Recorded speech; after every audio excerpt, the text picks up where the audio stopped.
Hello, everyone, and welcome back to the Hammer Territory podcast. This is episode 359. My name is Brad Rowland, and I'm joined on a Wednesday evening, deep into the night, by my good friend, Stephen Tolbert. Stephen, what's going on? Bradley, what's up, buddy? It's been a minute since you and I have done one of these. You have been the world traveler here lately. Obviously, a Final Four of for the ages for the Michigan fans like yourself. I'm sure that was. I know you were there covering it as media, but even as a fan, I'm sure it was pretty freaking incredible to watch your team win a national championship. But it is good to have you home, talking little Braves. A lot's happened. It has been a crazy couple of days in Braves country while you have been off on your travels. It has, and obviously a successful series. Scott and I on Sunday were kind of making fun of the notion of never losing a series versus winning a series because they didn't win the last one, but they have not lost the series yet, and they won this one with back-to-back victories over the Angels. I did become a listener to the show today. Stephen and Scott, if anybody missed it, went deep into the night on Tuesday into Wednesday to record an episode. That was I don't know if that was the new record, but it was in probably the top 5 to 10 latest episodes ever recorded. So shouts to you guys. That was a fun one. Yeah, it was. I think we started recording at like 12:30 Eastern. I don't remember. It was not only was it a late game, obviously it was on the West Coast, but it was also like a 3.5 hour game, which in the pitch clock era just doesn't happen anymore. And the brawl in the middle was a big part of that. But yeah, it was late night, and I think Scott got it up at like 2 a.m., maybe 3 a.m. in terms of like when the actual audio went up. So appreciate everybody that stayed up. I'm guessing a lot of people listened to it this morning, but it was worth it. It was a fun show. It was a fun game. And then today we got another fun one where the Braves kind of won going away. Yeah, so we'll talk about the suspension fallout, which we got word of today. But let's just go ahead and start with the game. The Braves, if anybody missed it, won 8-2 on Wednesday afternoon on Getaway Day, the final game of this 13-day, 13-game gauntlet to begin the season. And honestly, it looks like it was kind of breezy. I'll raise my hand. I wasn't watching most of this live because of day job responsibilities and things, but I did get to catch up with it and got to watch a lot of Grant Holmes. I'll ask you, what was your biggest takeaway? Because, 8-2 victory, it's like, all right, rocking chair game. What I saw wasn't necessarily that. I mean, they pulled away along the way, but it got a little dicey in the second inning, in particular. That's probably where I would want to start. But where do you want to go with breaking down what became the series win on Wednesday? Yeah, they got off to a good start. They scored a couple runs early. Grant gave Grant Holmes a lead. Acuna had a double. They kind of did ABC baseball, got him in. I think Olson homered after that, or maybe that was later. No, that was later. Yeah. They got 2 runs on the board, and they got to the second inning, and Grant Holmes just ran into a. He gave up a leadoff homer to Soler, which was hilarious after the events of earlier in the day and last night. And then he just started walking everybody. Like he had all of a Yeah. sudden the bases loaded with nobody out. I think he walked in a run, and then somehow he got out of it. He didn't give up another run after that. I don't know how he did it.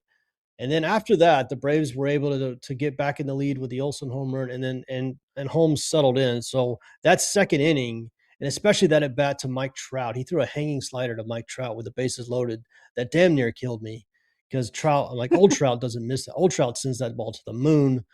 This version of Trout missed it, and it kind of the game kind of switched there, and the Braves kind of took control of it.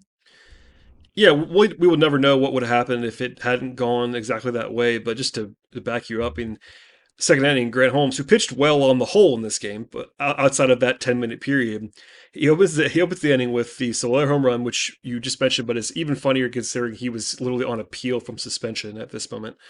Um, then it's a walk, a single, a walk, and a walk. So five straight batters, either homer or reach, and then so it's bases loaded, nobody out. It's like this is a disaster scenario. Like the Braves are now probably underdogs to win this game in general, even though they were huge favorites just moments ago, and all.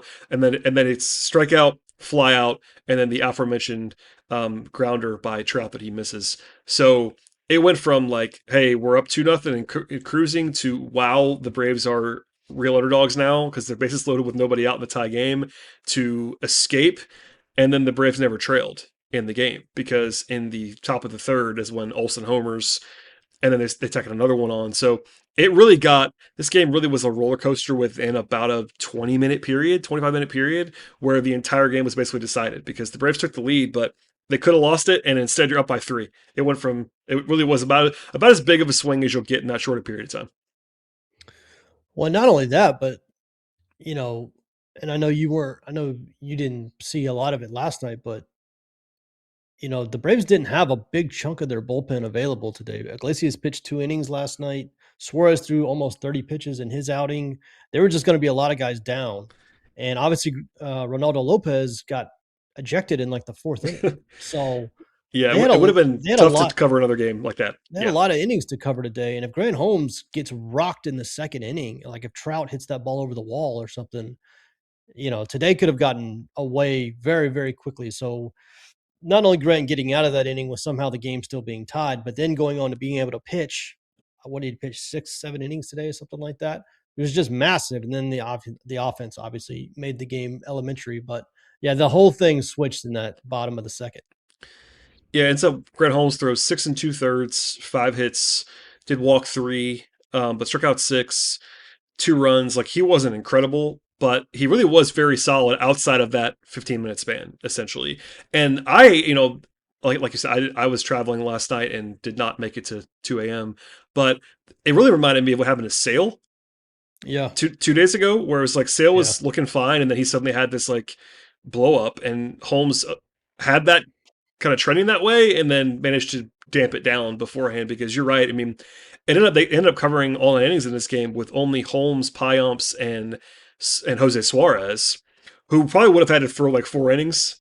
Suarez, if not for Holmes figuring it out. So in the end, it's a game in which you allow 2 runs to keep the Braves' ERA sparkling, as it has been all year long, but it was also teetering. So close margins. I mean, overall, I guess really that was the takeaway as far as the nuts and bolts are concerned. The offense putting up 8 runs is the like more encouraging factor in particular because every single player who appeared reached base at least once. And I don't know about, I mean, Olsen had the biggest swing with the home run, but Acuna and Riley both looking like Acuna and Riley was probably the best thing. I mean, I was never worried about Ronald. I don't think you were either, but Riley reaching base 3 times and having a double is like, oh, that's nice to see. Based on everything that we've seen so far. Yeah, I mean, honestly, scoring 8 runs the day after scoring 7 runs to me is way more impressive than when they scored 17 in one game, Yeah, like and 3 then and days then ago. you guys called your shot to say that they wouldn't be scoring after that, and they didn't score after Yeah, that. So, they didn't uh, score for like 4 games after that. And so, like, backing it up, and not only backing it up, but the way they scored their runs the last 2 days where they're moving guys, they're hitting with the runners on base, they're getting, they've even got like productive outs. They've got like multiple sacrifice flies in the last 2 days. The Braves, in the last few years will go weeks without a sacrifice fly. So, and the power was still there. Obviously, Olsen hit the big homer. Acuna had a couple doubles. I think Riley had a double. Like the guys looking like themselves, the big guys looking like themselves, and then just scoring runs consistently, which this team hasn't done in like 3 years. I can probably count on one hand the number of times they've scored 7 runs, then followed it up immediately with 8. So that was good to see, and obviously the big guys getting going. yeah, and it's 8 runs against a not overly impressive Angels pitching staff, but I'm with you. 15 runs in back-to-back days. The Braves are now up to 66 runs in 13 games.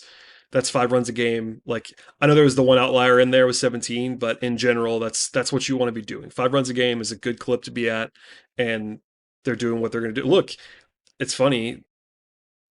One more caveat about that 17-run game, but the Braves are now in a tie with the Dodgers for the run differential lead all of Major League Baseball. Like 8-5 is 8-5, and that's totally fine. And you haven't lost the series yet, but the underlying stuff is generally more positive when you are leading the league in runs allowed and you're top five in runs scored, and like that combination is exactly what you want. Obviously, it's not breaking any new ground, but Scott and I both felt like conflicted on Sunday. I feel a little bit less conflicted at 8-5. I did 6-4 basically. Well, yeah, and it's basically impossible to lose 3 games in a row and still have not lost a series. But the Braves kind of did it in the only way that it's physically possible, which is to lose the last 2 games of a 4 game series and then the first game of a 3 game series.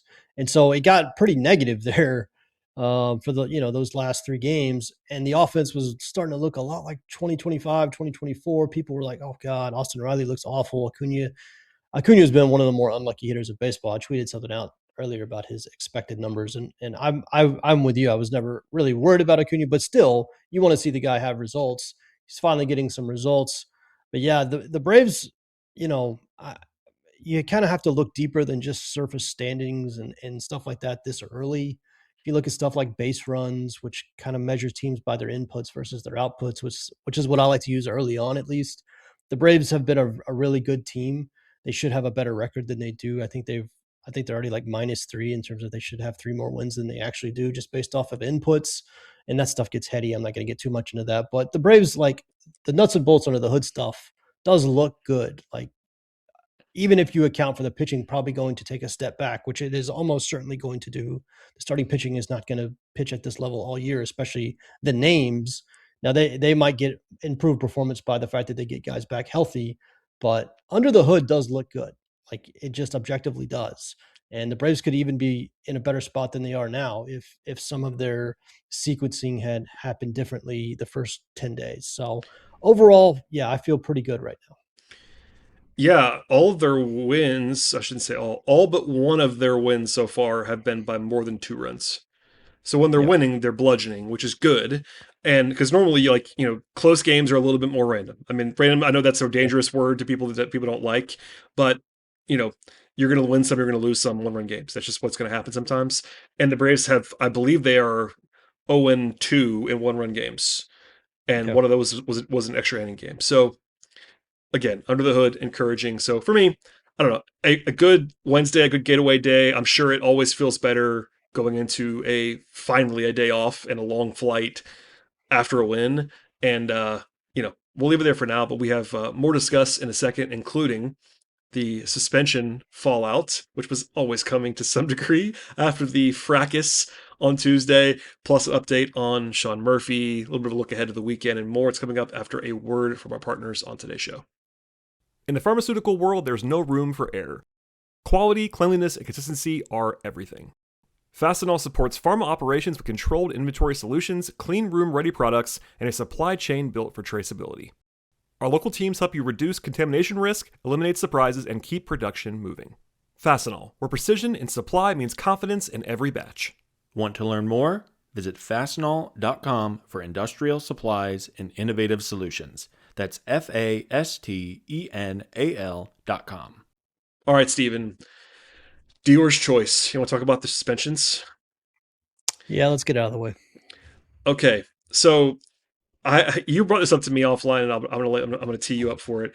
Um, there was this weird timing thing because it got announced today on Wednesday that both Ronaldo Lopez and Jorge Soler got 7 game suspensions and undisclosed fines.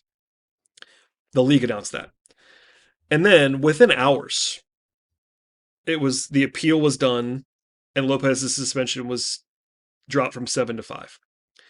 Yeah. And obviously that's good news for the Braves, right? We'll talk about that in a second as far as the fallout is concerned. But when we were talking about this offline, you were mentioning like, why not just wait till the appeal's done? Like, I don't know. It doesn't really make sense to me. It's like this false start to where like everyone's talking. There's a whole round of stories about 7 game suspensions. We're all doing the math on okay, what's this going to mean for rotation? And then seemingly minutes later, it's like no, never mind, 5. Yeah, it was like 45 minutes later they like released, "Oh, we've already I guess listened to the appeal, made our decision and here's the like just wait. Just give me the final number. I don't need the whole like the recipe to get there." But yeah. So I saw some people and I saw the foul territory guys talking about this earlier today on their show. And I specifically wanted to listen to their show because that's 2 catchers that are on that show and their perspective on like a brawl, especially when the catcher's role in that stuff. It was interesting to me. But I saw them talking about this, and I saw Braves fans talking about this as well about not really understanding why Ronaldo would be suspended or be fined because technically Soler charged the mound, and like there should just be a certain level of like I should be able to. If a grizzly bear runs at me, I should be able to defend myself. Like it's not. What am I? I'm supposed to tie my hands behind my back and let him beat the hell out of me? Like no. But if you go back and actually watch the video, Ronaldo actually does walk off the mound and like step towards Soler, and then he's kind of got his arms out, and then Soler kind of charged. So like both guys approached one another, and I think the reason that Ronaldo was ejected from the game, what the umpire told Walt Weiss was because he left the mound, because he stepped towards home plate. Ronaldo also was hitting Soler in the head with the baseball, which is like, you're going to probably get suspended for that. Like, you can't use the baseball as a literal weapon. I've never seen that. I mean, last night's brawl was a 10 out of 10. Like, never in my life for a number of reasons. One, Ronaldo going full fight with his glove and the ball still on both hands. I've never seen that. And then using the ball as a weapon, hitting Soler literally in the head, in the helmet, which hitting a guy with your pitching hand in the helmet is just another level of crazy. But I always expected Ronaldo to get suspended. Like I was not shocked by this. It's usually the equivalent of one start for a pitcher, which is essentially what this is. So nothing about today other than them releasing the games suspended and then 45 minutes later updating it. None of that really surprised me. Yeah, I mean, I know you guys covered a lot of this last night. The takeaway still for me was is Walt Weiss's form tackle. That was legend. That was stuff of legend. And also in a slightly more serious fashion, I loved Weiss's comments post game. I think he did a great job with all of it, basically. Yeah. But yeah, I mean, I understand people don't want Ronaldo suspended. I never thought that was ever going to be a possibility. Like, at no point after watching that did I think Ronaldo will get off scot free. I didn't know if it was going to be the same suspension for both guys. Like, that's up for debate. But there was pretty much no scenario where he wasn't going to get suspended. I thought after watching the way that went down. So Yeah, and I'll say this about Walt's comments, which you just mentioned, and I think what you're talking about is where he was talking about his relationship with Soler. The only way you can tackle a human being like that is if you have a pretty good relationship with him, he was because like otherwise, calling him down after the game. He was like after the whole thing slowed down. He was like yeah. they were like not lovey dovey, but they were like totally fine. You know what I mean? It was If just like Walt does, if Walt doesn't have a relationship with Soler and he tackles him, Soler is going to pick him up, well, and he wouldn't. there's just going to be a second brawl. And he wouldn't have though. Like, I Yeah, mean, you know what I mean? Like, I know Walt's got some street cred right now, which for good reason, and he has the background and all that stuff. But I don't think if that was a player he didn't know, that would have been how it yeah. went. And then what he said after the game was like, "I will never let one of my pitchers throw at a guy Yeah, because he can't get him out," which is what I love to hear. me I too. hate this old school, like if a guy hits a homer off you, you gotta have him wear one. Like that's the whole crap we went through with Acuna and Arena, the Marlins a few years ago. Like I hate that stuff, and I'm glad Walt said that. And if you watch the circumstances of the game, and Scott and I went through this last night, there was no planet where Ronaldo was throwing at Soler. The pitch he hit him on was a 2-2 pitch, it's like the sixth pitch of the at bat, which you don't hit somebody on the sixth pitch of the, if you're mad they No, hit a homer off you, you're going to hit them on the first pitch of the at bat or the second. You're going to try and then try again. So he wasn't. I in no way believe Ronaldo was trying to hit Soler, no, but I'm 100% agreement with you. I love his comments. Like we're never going to be that. We're never going to let guys just throw at hitters just because we can't get them out. And because I agree with that. Like philosophically, that's how it should be. I agree for sure. And now that we know, process stuff aside, we know it's 5 games. The Braves, I think Grant McCauley I saw tweeted out the reduced suspension, and one of the top replies was like, "Wait, an off day? What does an off day look like?" In joking fashion, because the Braves have not had an off day yet. Their first off day of the season is Thursday, as people are probably listening or watching this podcast. But because it's now 5 games and you get the off day, he may not. He actually isn't going to miss a start if they follow what they could. Now the Braves not said that they're going to do this, but if you do the logical progression, you could Holmes pitch today.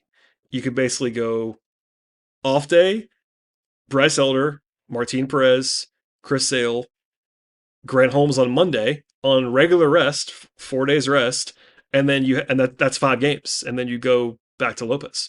So again, they've not said that, but I mean, there's a world in which this just doesn't impact the Braves at all. Like this, that would have been their normal. I mean, literally, other than flip flopping one day of Holmes and Lopez, that's the only impact if the Braves want to get Ronaldo back on the mound as soon as possible.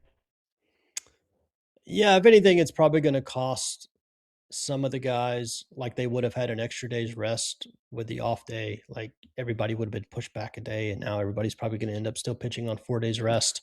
Yeah, it's. I I think mean, it also, Holmes is really the only one. Like even then, like everybody else should be kind of back to where they. Holmes is the one that's going to lose a day. yeah.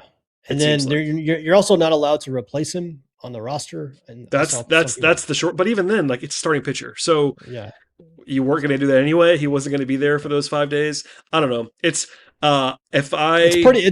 It's always a bigger deal for the position player than the pitcher, just based on number of game. Now, in terms of impact of game, it's relatively the same because a hitter only gets 4 at bats and a handful of defensive appearances, and a starting pitcher has a much bigger yeah impact on the one game he's playing. But yeah, it's a bigger deal for the position player. And I didn't hear of Soler. I'm assuming Soler is going to appeal. He's going to have a tougher time because he's the one that charged the mound, but we'll see what happens. But yeah, it's going to have pretty minimal impact on the Braves in terms of yeah. The schedule. initial report was that he was appealing. I never saw if he got a reduced ruling or not today, so my apologies on that. But um, no, I mean it's ironic because the Braves just played this 13 game, 13-day stretch. If this happened a week ago, it would have impacted them a lot more. They would have Yeah, had to call up a six. I mean, they would have had to go with, a bullpen game or call up someone from the minors. Maybe we would have gotten a J.R. Ritchie or Didier Fuentes start, which would have been more exciting for some people, but including me. But uh, you know, because of when it happened as well, it's kind of business as usual. I will say before I forget to say this, I saw Didier was like pretty dominant today in Gwinnett, 6 shutout innings and like just didn't even get touched, which is encouraging. It doesn't change anything for the short term plan, I don't think, because the Braves already announced probables for the weekend, and one of them is Martin Perez. So I don't think that there's gonna be a change coming this weekend. But love to see Didier Fuentes pitching well. I didn't watch that start, but hey, I trust what I've been told by people that did. So there's that. yeah. I think Scott. It was either Scott and I or Sean and I can't remember talked about this, but I think, and this is just my opinion. I've not heard this. I think if Spencer Strider wasn't so close to coming back and taking that fifth starter spot, then Didier would have been a real candidate for being in the rotation for the first month of the season. I don't think the Braves really want to do the like jerk them around Gwinnett, Atlanta, like they've done guys in the past. And Strider, like being at least somewhat close to coming back. You know, we have to actually see him pitch in minor league games and get built back up. I don't want to say it's like imminent, but I do think if there was a longer potential hole in that fifth spot in the rotation than there currently is, I do think we'd see Fuentes because Fuentes is like as ready as you can probably be for a pitcher at least. Like it's not position players where you make them force your hand. Like pitchers, once they get to AAA and start striking people out at this level, what he did in spring training, like Didier's ready to be in the majors at this point, at least ready for another shot at it. He might not succeed, but he's ready for another shot at it. I think the Braves are just one, trying to protect their depth with Martin Perez, and two, they know Strider's coming back relatively soon, and they don't want to jerk the kid around, which I don't necessarily disagree with. Though if Martin Perez gets lit up again on Saturday or whatever day it is, ask me again, my opinion might change. But for right now, I do kind of get the logic of what they're doing. Yeah, I agree. For the record, um, other kind of this is kind of I shouldn't say slow because a lot of things happened yesterday, which you guys covered. Since then, the only other real news is that Sean Murphy is officially going to begin his rehab assignment in Gwinnett, which is of course down the street if you're not familiar with the local geography. Um, and I believe it's going to be happening as soon as Friday. Friday's now Yeah, Friday's now the day. Um, and with someone like Murphy, like he doesn't have to be down that long. I don't know when we'll see Murphy in Atlanta, but it won't be long. I don't think. But once he starts playing in games in Gwinnett at AAA when it's 30 minutes down the road, I don't think he's going to be long for the minors unless something goes wrong. That's my that they've not said that, but that's just when a guy like this established gets on the field in games at AAA, like they didn't send him to Rome or anything. Like he's it's going yeah. to be pretty quick. I think would be my guess. Yeah, I mean, him not having literally any kind of spring training probably means he's going to be down for at least a week. I would say, just so Yeah, he can do like I was nine. guessing a week, just because like they were doing the sim game stuff. They were all mentioning like I think even Walt was like he didn't have spring. It's very plainly like he just didn't have any Yeah, at bats. That's all that is. But I don't know.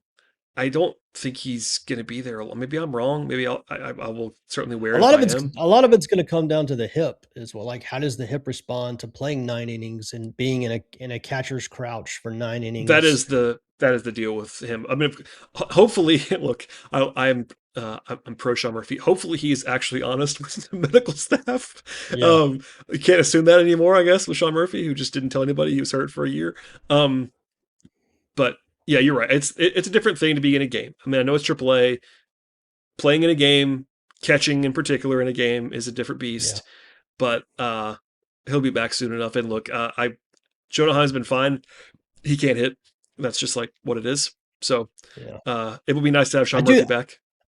I do think there's a chance they keep Heim. I do think there's a chance they might go with three catchers. Yeah, So we'll somebody asked see. me that the other day, and I kind of thought the same. Like there is a world. I mean, that isn't optimal roster management, but especially when you like have basically just announced that you're going to play Drake Baldwin every single day in some way, which is understandable how good, with how good he is. Um, and it's with the DH, like you can get away with it a lot easier than you used to be able to get away with Yeah, it. like So Kyle Farmer's like appeared in like one game. So like you very clearly have an opportunity where you could run three catchers. I've thought, I mean, ever since the offseason where it was very obvious they were going to use catchers as DHs as much as they were going to, especially after the Profar news, I thought there's a chance they could carry three just for that, just for the mechanics of that alone, where you're a lot of the times having a catcher DH, it's just easier to do with three catchers. And when you have a position player on your bench that's barely playing anyways, we'll see what they do. You can go the other way as well, but I would not be, don't be surprised at all if they keep three.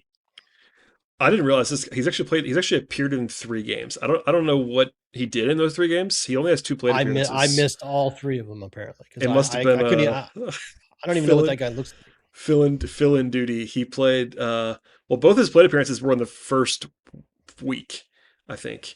Anyway, it doesn't really matter. But yeah, it would not shock me if we see Heim stick around. But that's a segment for another day. But Murphy's coming back, coming close. We will see.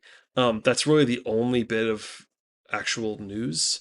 Um, I don't know, Stephen. I have a question. What have you enjoyed more in the last 2 days? The Braves winning 2 games comfortably, or the Phillies not scoring a single run in 2 days? Yeah, I always enjoy a good negative Philly stat. And listen, they had a rough opening week too. They had a homestand against the Rangers and the Nationals or something like that, and got lost both series, and they couldn't score. I I've had questions about that team, the rotation. Zach Wheeler has not looked good. Like he's throwing like 91 miles an hour right now. The offense looks poor. I will always take the Braves scoring 15 runs in 2 games because that's just a sight for sore eyes. It's been like 3 years since we've seen this offense consistently perform. So give me that all day. But I love a good Phillies bash stat anytime you have one. Slightly tongue in cheek, but I just had to mention that the Phillies haven't scored a run in 2 days, which I only honestly knew because of the online meltdown that was happening in Philadelphia. I have a lot of people that I follow that are Phillies adjacent, and they were not enjoying themselves over the last 2 days, which of course I take pleasure in on some level. Um, the weekend series begins Friday after the aforementioned off day. The Guardians come to town. They have the same record as the Braves.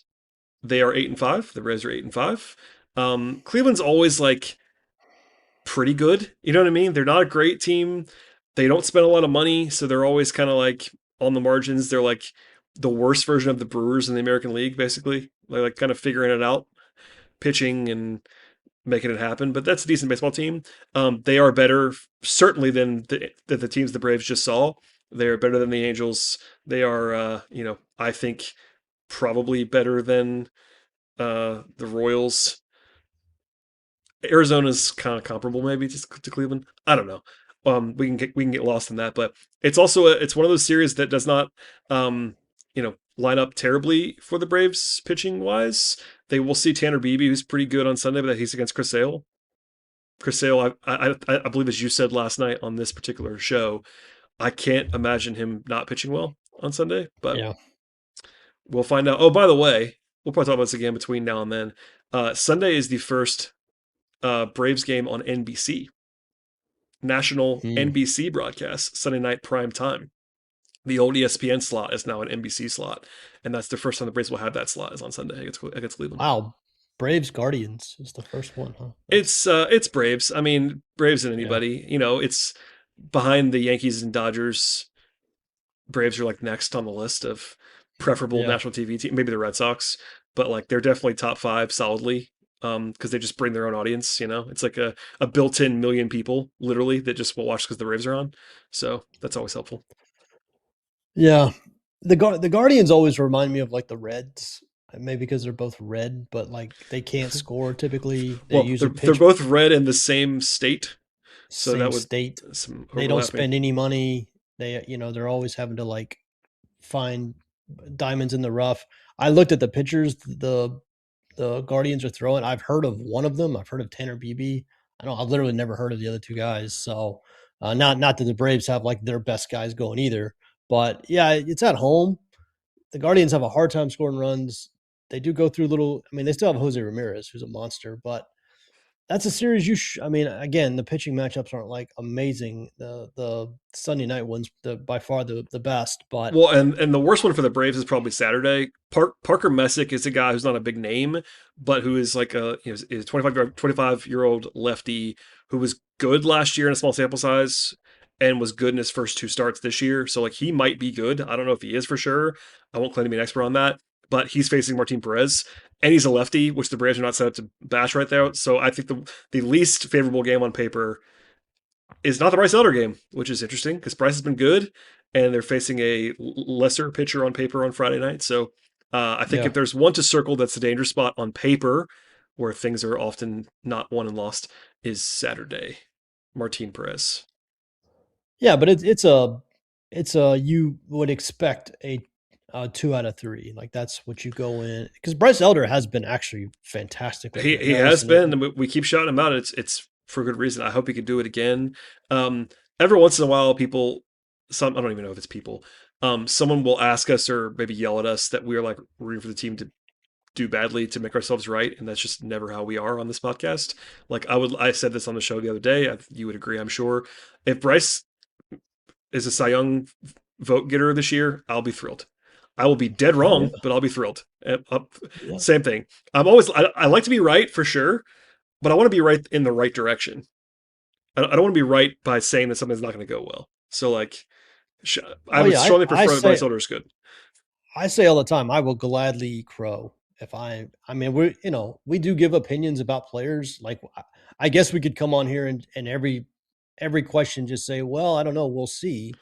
But that's Which we not have to the do most interesting. sometimes. But yeah, Yeah, I'm but with you. every once in a while you want to give an opinion, and if it's wrong, it's wrong. I gave a Michael Harris opinion a couple of years ago that I thought the guy would be an MVP candidate, and he was like the worst player in baseball the next year. So like we're wrong, we're wrong all the time. Like it happens. I don't. I would listen. Bryce Elder wants to go win a Cy Young or make an All Star team. Sign me up right now. I'll take it. Especially the way the health of this rotation looks. If talking to Greg Maddux, and that was a big story the last couple of days, Bryce Elder apparently had this big, kind of awakening with Greg Maddux about how to use his slider. If that is actually going to work, and Bryce Elder is like a really good pitcher, I am all aboard. I will buy a jersey. I will be the biggest Bryce Elder fan you will ever find. Yeah, we are aligned on that. And in general, like the pitching staff being as good as it is, you said this earlier. I agree. Like it would be shocking if the Braves pitching staff did not regress because they are literally number one in the league right now, in the major leagues right now in ERA as a team. That's What's their everything. FIP? What's the team FIP right now? I don't have it in front of me. It's a lot higher than the ERA. Yeah, Let me pull it up. But I say all that like they don't have to regressive does not mean they have to be bad. So the team FIP correct. is like in the low to mid three. It's like 3.2 3.3 right now, 3.4, which is still good. This is coming into today, so this does not include today. Let me do the old refresh live stats on Fangraphs. This is riveting podcast radio. Yeah, 3.3 FIP, which is again good. They're seventh in the majors in FIP. That's Yeah. not 2.05 ERA where they are right now, so there is some regression built in there. But hey, FIP is more of an indication of what the quality has been. Like, so, for instance, Ronaldo is a good example of this, right? Obviously, Ronaldo got a lot of talk about the Brawl, but he's pitching with an ERA of like 1 and a FIP of like 5. Like, I don't know which one of those is more real, but neither one of those is real. I don't think. I don't think he's a 5 ERA pitcher. I don't think he's a 1 ERA pitcher. That's one of Yeah. those we'll have to see. But same with Bryce Elder. Like, Bryce Elder has a 0 ERA right now. I don't think he's going to keep that. Hot take. So And you do have to factor in like the level of competition the Braves have played. I don't know relative to the rest of the league. The Braves have played a relatively easy schedule to start out yes, with. They have not played any. I don't know if they've played anybody that you would currently consider a like lock to be a playoff team. The Diamondbacks are probably the closest, depending on I guess how you feel about the Royals. But the Guardians are probably the best team they've going to play in that regard. Where I can very easily see the Guardians being in the playoffs. So, this will be a test. The Marlins have played really well, and that's who they have coming in after the Guardians. So, yeah, you have to factor in the schedule. I do think the pitching is going to regress, but I also think the offense is going to improve just organically as well. So just because even if the pitching does regress, that doesn't necessarily mean that the level of the play from the team goes down. It could actually go up. I just think it might look different. But again, we opened the show with this under the hood stuff. Like I am encouraged, and Acuna and Riley looking much more like Acuna and Riley. I'm super encouraged. Murphy's going to come back pretty soon. I feel pretty good right now overall. I do too. And could be famous last words, but I do feel Yeah, pretty good. yeah, We can leave it there for now. Steven, on a shortened episode because it's my fault we're recording late. I had to cover the Hawks. Speaking of Cleveland, by the way, a lot of Atlanta Cleveland right now. The Hawks play the yeah. Cavs twice in 3 days. They have probably going to be a playoff series. I shouldn't say probably potentially a playoff series between the Cavs and the Hawks and now Braves Guardians. So if you know anybody in Cleveland, you're in a rivalry for the next week plus with the Yeah, Cavs. shout out to this is a Braves podcast, but it's also, a lot of Atlanta people. Shout out to the Hawks, right? Incredible turnaround in the second half. They're going to be a playoff team. It looks like they're going to actually be outside or, in the normal playoffs and not even in the play-in, which I I don't don't remember fo- the last time that. I don't follow the Hawks closely, Steven, so I don't know anything about that. Yeah, yeah, you're famously don't know anything about the Hawks. Apologies for the delayed podcast. That's because I had to cover a game tonight. It happens, man.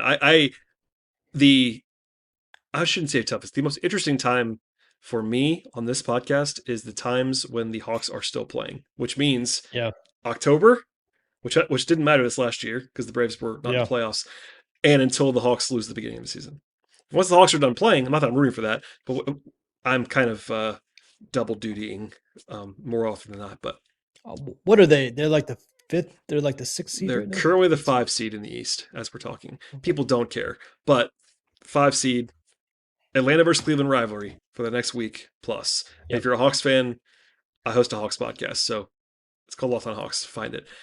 Steven, thank you for being here, staying up late with me on a Wednesday evening into Thursday. Folks can find you on Twitter. You are by far the best live tweeter on this podcast. I'll tell you that right now about the Atlanta Braves. B_outliers, correct? Yes, B_outliers.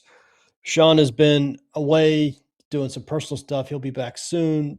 Brad's been winning a national championship. Me and Scott have been holding down the fort, but we're going to have the whole team back here pretty soon.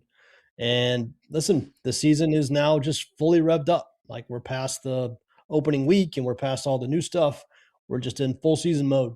And I'm absolutely thrilled. I can't wait. The team does look pretty good right now, and we'll be here to cover it all.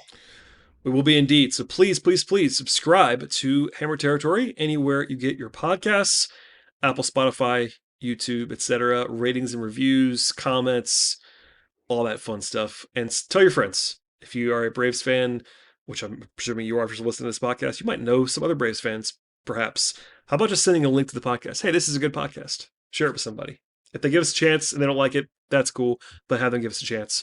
We appreciate it. Thank you again to Steven. Shouts to Sean. Shouts to Scott. Thank you for listening as always, and we'll see everybody next time.